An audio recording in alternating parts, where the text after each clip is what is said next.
எங்கே அங்கே ஆளை காணோம் நேற்றுலாம்? எங்கே இங்கேயா? இங்கே நேற்றுலாம் பார்த்தனே காணாமே.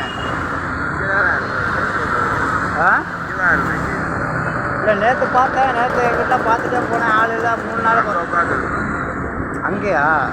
சரி சரி. எந்த ஊர் நீங்கள்? எந்த ஊர் நீங்கள்? நாங்கள் இங்கே தான் கோட்டா தானா? சரி சரி. ஏன் என்ன சப்போர்ட்டுக்கு யாரும் இல்லையா உங்களுக்கு? அப்பா அம்மாலாம் யாரும் இல்லையா?